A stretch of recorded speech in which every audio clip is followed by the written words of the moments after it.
اور ایک first generation ہندوستانی سے زیادہ کون جان سکتا تھا کہ معاشرہ بے یقینی کا شکار ہے۔ ابھی مسلمان ہندوستان میں نئے نئے فاتح تھے، ابھی وہ آ کے مکمل طرح سے مقیم نہیں ہوئے تھے ہندوستان میں، اور بے چینی تھی، بے امنی تھی اور بے یقینی تھی۔ خسرو جانتے تھے کہ اس معاشرے کو اکٹھا کرنے کے لیے ایک نئی ثقافت کی ضرورت ہے، اور وہ چاہتے تھے کہ ہندوستان کی تمام منفرد روشوں کو ایک ہی لڑی میں پرو دیا جائے۔ تو اس فرزند ہندوستان نے قوالی کا پہلا قول ترانہ بنایا۔ لکھتے ہیں: من کنتو مولا فہذا علی مولا، یہ عربی ہے۔ در دل در دانی، یہ فارسی ہے۔ ہم تم تنا نا رے، یہ ہندی ہے۔ یللی یللی یللا للے، یہ ترکی ہے۔ تو ہندوستان کی اس وقت کی 700 سال پہلے کی تمام روشوں روایتوں کو سب موتی ایک ہی لڑی میں امیر خسرو نے پرو دی۔ حضرت امیر خسرو نے نظام الدین اولیاء کی درگاہ پہ موسیقار گھرانوں میں سے 12 بچے چن کر وہاں لا کے بٹھا دیا۔ ان کو انہوں نے قوالی کا ڈھنگ سکھایا۔ ان کا نام قوال بچے پڑ گیا، اور جب قوال بچوں نے من کنتو مولا فہذا علی مولا پہلی دفعہ قول ترانہ درگاہ پہ پیش کیا تو یہ دنیا کی اور تاریخ کی پہلی قوالی تھی۔ قوال بچوں نے آگے جا کر قوالی کو بہت فروغ دیا، اور انہی کی لڑیاں ہیں جو آج بھی قوال ہیں، جن کو ہم آج بھی سنتے ہیں، اور انہی کی اولاد نے آگے جا کر موسیقی کا دلی گھرانہ بھی بنایا۔ قوالی کی موسیقی عربی نعت، ایرانی ترنم اور ہندوستانی دھروپد کی ساخت کو ملا کر بنائی گئی۔ اس موسیقی کا مقصد یہ تھا کہ سننے والے کو معرفت کی طرف لایا جائے، معرفت کی کیفیت پیدا کی جائے، اور صوفیاء کرام کے مطابق یہ کیفیت صرف علم حاصل کر کے نہیں آتی، نہیں طاری ہوتی، بلکہ وجدانہ کلام کو سن کے جب دل اور دماغ پہ وہ کلام اثر انداز ہو جائے تبھی معرفت حاصل ہوتی۔ صوفیاء کرام کا کہنا ہے کہ معرفت کو حاصل کرنے کے لیے مراقبہ یعنی کہ میڈیٹیشن بہت ضروری ہے۔ میڈیٹیشن کے علاوہ اس میں موسیقی کو سماعت کرنا، محفل سما میں باترنم ذکر سننا، جھومنا، یہ بھی معرفت کی طرف لے کے جاتے ہیں۔ قوالی سنتے ہوئے معرفت کے سفر کے آغاز میں لوگوں پہ حال طاری ہو جاتا ہے۔ حال میں لوگ کھو جاتے ہیں اور اپنی سوچوں سے، اپنے جسم سے باہر نکل آتے ہیں۔ حال سے اگلا مقام فنا ہے۔ فنا صوفیاء کرام کے مطابق آخری مقام ہے، اور فنا ہو جانا، غرق ہو جانا، اپنے رب العزت کی عشق میں بالکل گھل جانا، مٹ جانا۔ بدھ مت میں فنا کے مقام کو نروانا کہا جاتا ہے۔ ایسا ہوا ہے کہ قوالی کے دوران جب لوگوں کو حال طاری ہوا ہے تو حال کے بعد فنا کا مقام بھی آیا ہے۔ ایک کہاوت ہے اور شاید تاریخ کا پختہ حصہ ہے کہ حضرت قطب الدین بختیار کاکی قوالی سنتے سنتے حال کی کیفیت میں آئے اور پھر انتقال کر گئے، انتقال کر کے فنا ہو گئے۔ حضرت امیر خسرو کے ایک مشہور شاگرد سمات بن ابراہیم تھے۔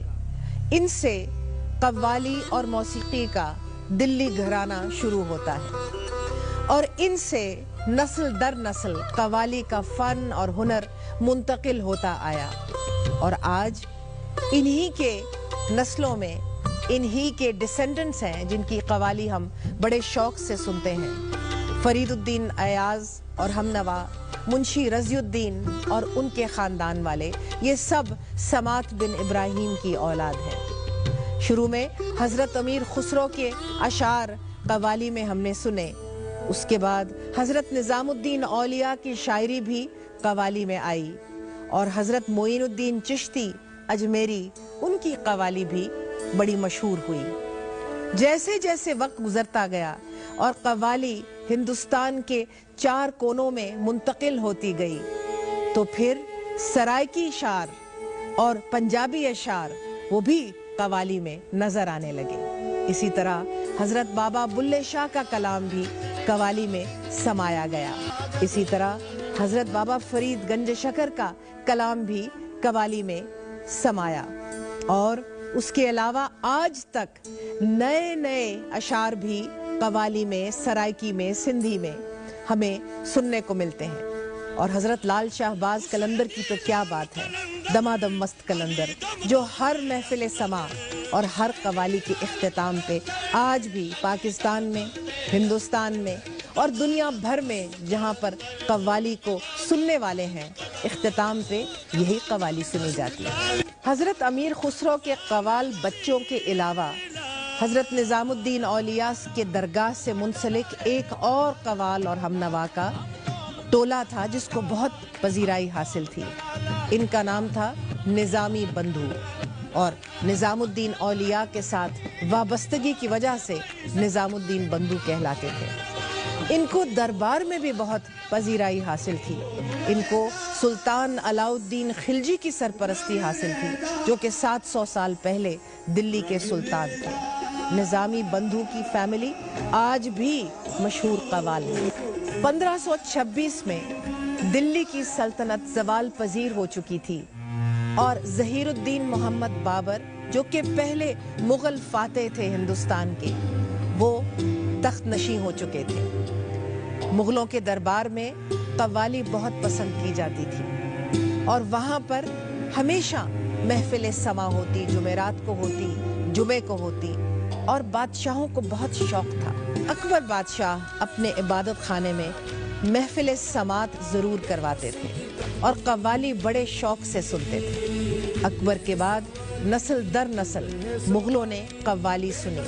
ان کے جانشین نوابوں نے بھی ہندوستان میں قوالی کو بہت فروغ دیا، اور قوالی اس وقت جبکہ نوابوں کے درباروں میں آ چکی تھی، تب تک اتنی بدل چکی تھی کہ امیر خسرو، حضرت نظام الدین اولیاء، حضرت معین الدین چشتی کے کلام کے علاوہ اس کلام میں، ان قوالیوں میں کبیر داس کا کلام بھی ہوا کرتا تھا، بابا بلے شاہ کا کلام بھی ہوا کرتا تھا، میرا بائی کے بھجن بھی ہوا کرتے تھے۔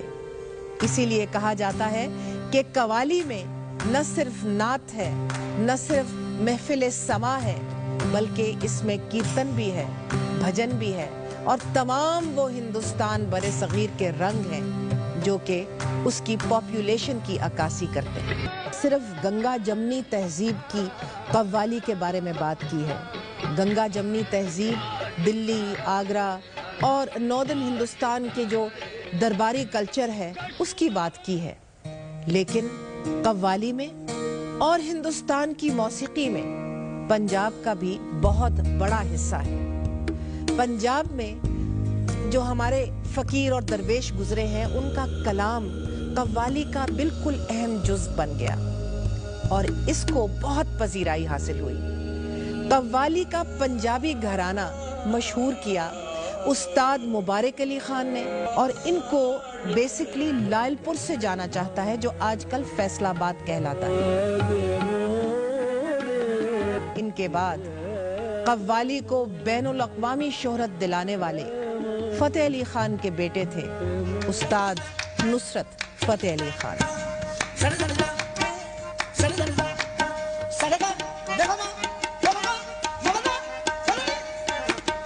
استاد فتح علی خان کی جو بیسک تعلیم تھی وہ کلاسیکی گائیکی میں تھی، یعنی کہ انڈین کلاسیکل راگ اینڈ میوزک، اور انہوں نے اپنے بیٹے نصرت کو بھی اسی کلاسیکی گائیکی میں تعلیم دی۔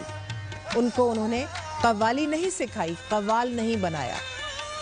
جب استاد فتح علی خان کا 1964 میں انتقال ہوا تو تب پہلی مرتبہ نصرت نے قوالی پیش کی اور ان کے استاد اس قوالی کے فن میں ان کے چچا استاد مبارک علی خان تھے۔